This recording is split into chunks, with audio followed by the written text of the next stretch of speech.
Kde je primátor Praha? Ktorá nie?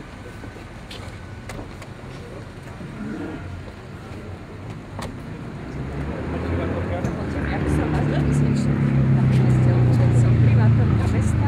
Prvýkrát vás naozaj aj takto našťavujem a som rada pri takéto príležitosti. Ďakujeme veľmi. Pekne vítam, pracovník, teším vás. Ahoj, servus, čau, zdravím. Ahoj, aj vás pekne pozdravím. Šéf Sebe Aleksandrova. Vedúci TAS, TAS a Federácia. Šéf všetkých hotelov je aj naše pani poslanky a poslanci Číta sú ubytovaní v Sankt Peterburgu. Dúfam, že ja budem tam, aby to Čakám. sa chystám, že... No, my sa musíme... No, Janka Gondová naznačovala niečo. Tak, super. Tak sa veľmi teším. Veľmi rád, ďakujem veľmi pekne.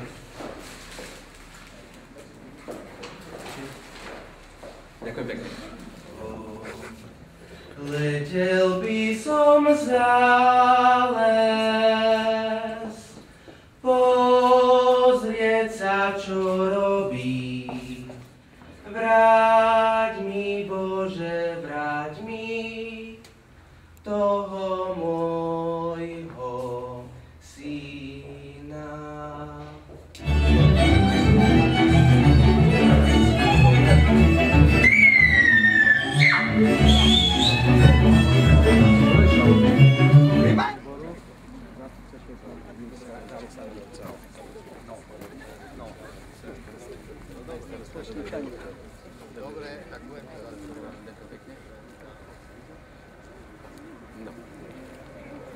Vážený pán predseda parlamentu, vážený pán generálny konzul Slovenskej republiky v Sankt Peterburgu, vážení hostia, je mi mimoriadnou cťou, že vás spolu so zastupiteľským zborom môžem privítať na pôde našej malej slovenskej obci Točnica.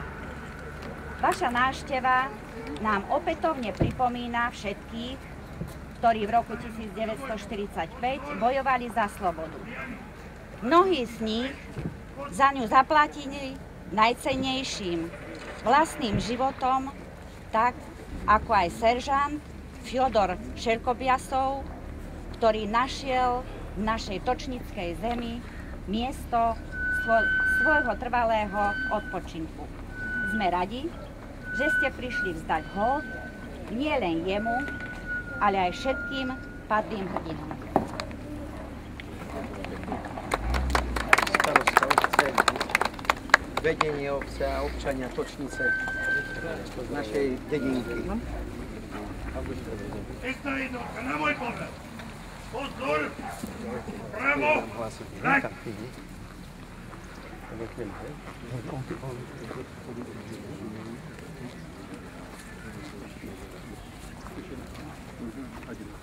Pán predseda parlamentu Slovenskej republiky, veliteľ čestnej jednotky kapitán Golský, čestná jednotka okresného riaditeľstva policajného zboru v Lučenci je nastúpená vzdať vojenskú poctu.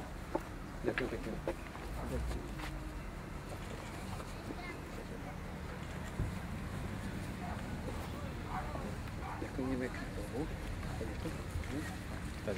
Čestná jednotka, priamo! Vrať!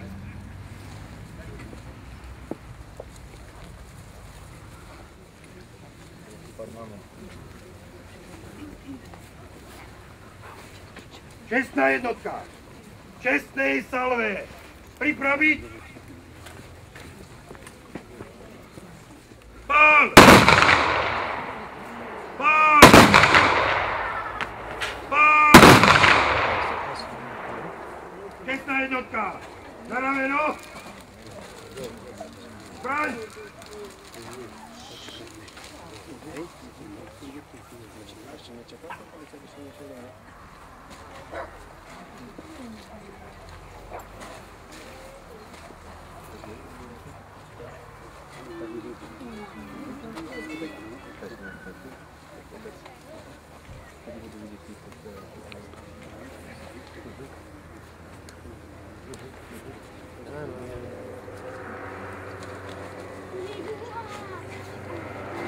Lučenca.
Dobre, tak ja ešte idete rovno preč. Hej, my ostavíme tu, ľudí, nepôjdeme. Áno, Hronček, to sa naši točničania, všetci tu. To máte domáceho. No, rástli spolu, veľkú kultúru vám privedie do obce. Je už Paľko Belov, všetci bratia moji, dade tu som ich videl tiež, Filčíkovci. Nádherne spievajú. Dneska večer budú v Lučenci. V Lučenci, po 6. Hej, v Lučenci sú, koncert veľký, hej. A tak pekné, že si to takto pripomínate. Pán Cisár si aj dobre počasie objednal, však? Všetko mu vychádza.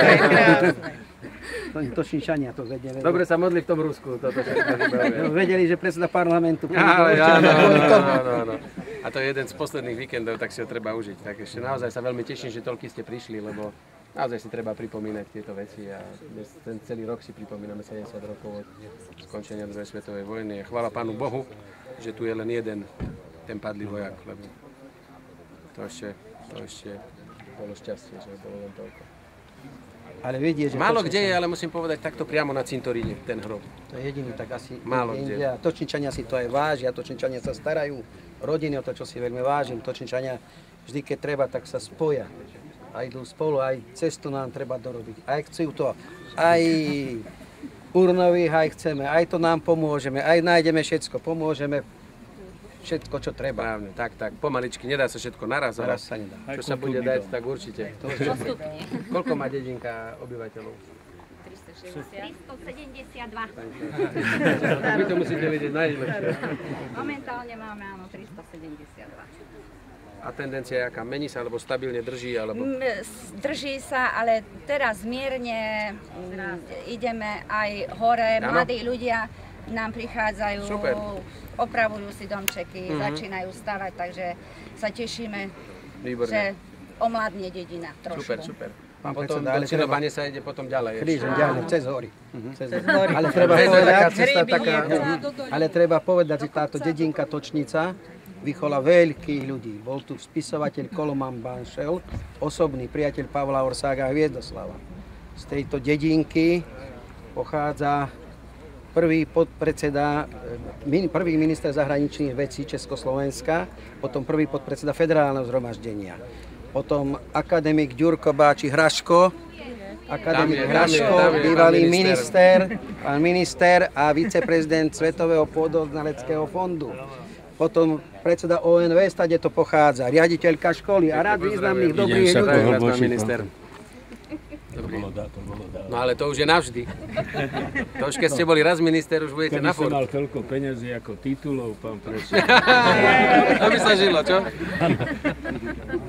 No nie, ale musím povedať, že tu váš rodák je naozaj veľmi zanietený a určite verím, že on ešte nás pozvrtá vo veľa veciach, aby sme pomohli tejto obci, tak určite spolu niečo vymyslíme a aj spolu s pánom predsedom vlády, s ktorým je on veľký kamarát, tak na niečo sa bude, dúfam, dať prispieť aj vašej obci Točnica, aby sa z tých snov, o ktorých ste hovorili, sa zase niektorý postupne podarilo aj splniť. Žiaľ, že tu mal dneska s nami stať prvý viceprezident Gazpromu. Áno, nevyletelo lietadlo, ale tiež aj od nich musíme dať čo na túto Točnicu, lebo to treba. Ona sa točí.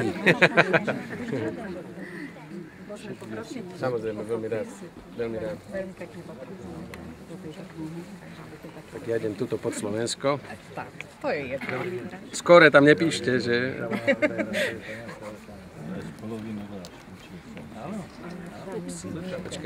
Asi trošku iný sklon. A mohol som napísať? Áno. Poprosíme.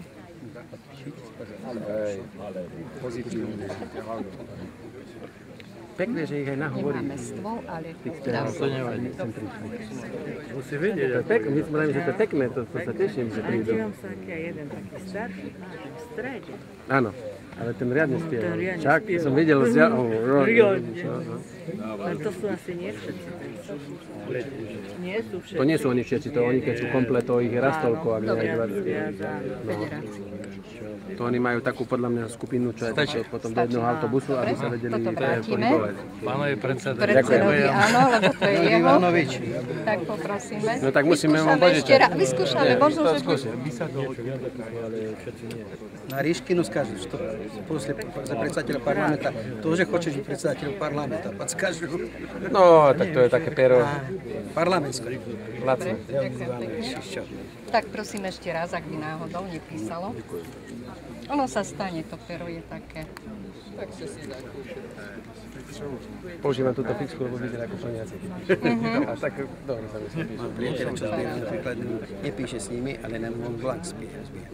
A ešte funkciu poprosíme, lebo ostatní. Kto vy? Kto vy? Funkcia.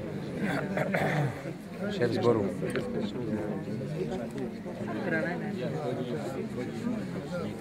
Pán vedúci, som zobral. A máte pero písané? Tak, ďakujem. Pán Čisár. Tak ja som doma. Hej? Tak.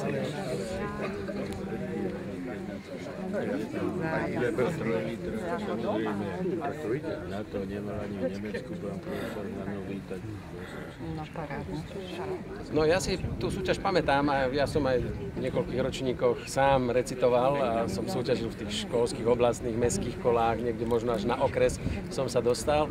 A dnes večer sa aj chystám sa na to osobne pozrieť, pretože chcem vidieť tú mladú generáciu, ktorá opäť sa k tomu vrátila a študuje ruský jazyk a predvedie sa, ako vie recitovať nejaké básne alebo nejakú prózu. Musím ešte povedať, ideme okolo historickej budovy, v tejto som vyrástol. Ale? To bol môj otec obchodník, aj krčmár v jednom čase a potom obchodník. Ja som pri staročí No, ja som zase na druhej strane povedať, že poprvé mne je veľkou cťou tu byť, pretože naozaj, ako som hovoril, počas cesty som Točnicou len raz prešiel a nikdy som sa tu nezastavil. Ja chcem poďakovať aj vám, pani starostka, ale aj tu kolegovi Bubovi Čisárovi, že si dá tú námahu a zorganizuje takéto veľkolepé pripomenutie si aj osláv skončenia druhej svetovej vojny, aj našich osloboditeľov a pri pomníku padlého vojaka sa vždy takto raz za 2 roky, ako som počul, takto veľkolepo stretnete, pretože naozaj, to som ešte ja nevidel, aby v takejto maličkej obci na juhu stredného Slovenska zavítalo také teleso svetoznáme a mali sme tu česť ich vypočuť priamo tu, tak si myslím, že to je veľký zážitok aj pre občanov tejto obce a ešte raz veľká vďaka tebe, že si stále nezabudol, z ktorej dedinky pochádzaš a že vždy sa sem rád vraciaš a že preto vôbec toľko robíš a zase keď budem môcť a ja už z titulu akékoľvek pozície budem rád pomáhať a spoločne dúfam zase niečo vymyslíme, aby sme o dedinke pomohli. Pani starostka. Ďakujem veľmi pekne. A ja by som sa chcela taktiež poďakovať, že ste sa vlastne zúčastnili tohoto slávnostného aktu a naozaj naša dedinka určite si toto bude vážiť a veľká ďaká patrí pánovi generálnomu konzulovi, pánovi Čisárovi, že nám naozaj pomáha pri takýchto akciách, pretože sami by to Tu sme sa nezišli na moju oslavu, ale na to, aby ste spomenuli. Ja som veľmi rád, hovoril som povďačný na pánovi predsedovi, počul som jeho slova. Viem, keď niečo povie, že za tým si stojí. A my to spolu, pán predseda, ideme využívať tu s tou starostkou. Ale chcem poďakovať skutočne Točničania, kde ste tu, že chcem poďakovať Leonid Ivanovičovi, Malevovi, šéfovi súboru Aleksandrovcov, ktorý vždy nikdy mi nepovedal nie. A na Točnici sú podľa mňa 3. alebo 4. krát Aleksandrovci. Ja som veľmi rád, že tu môže byť na Točnici môj dobrý priateľ, dlhoročný priateľ, predseda, riaditeľ, šéf severozápadu a severozápad Ruska, to je asi ako 10-15 slovenských republik. Aleksandr Vladislavovič Potechin, šéf TASu. Dobrý priateľ, niektorí Točničania už aj poznajú, lebo v tom hoteli bývajú, ja nebývam, ja bývam u seba v Polnakom. Bývajú generálny riaditeľ hotela Sankt Peterburg. Ja som veľmi rád, že do Točnici prišiel tiež môj dobrý priateľ a teraz môj šéf, vedúci služobného úradu Ministerstva zahraničných vecí, Palko Sikorčin s rodinkou. A to je taká rodina, malá v Rusku, druhý s tým, že sa no a teraz Mohol som aj nedodať. a teba vidíš, nedáš. Chcel by som v mene veľvyslanectva Ruskej Federácie povedať, že veľmi ceníme to, že v tejto obci hrob padlého ruského vojaka je v takom vynikajúcom stave. Predovšetkým chcel by som poďakovať obyvateľom, pani starostke, a samozrejme pánovi generálnemu konzulovi. Proste to, čo robíte vy, to sa spája nás, ruský národ, slovenský národ, pamäť o tých bojoch a to je veľmi dôležité preto, aby sme aj v budúcnosti, aj na budúce pokračovali v tomto priateľstve, poviem to takto. Ďakujem vám.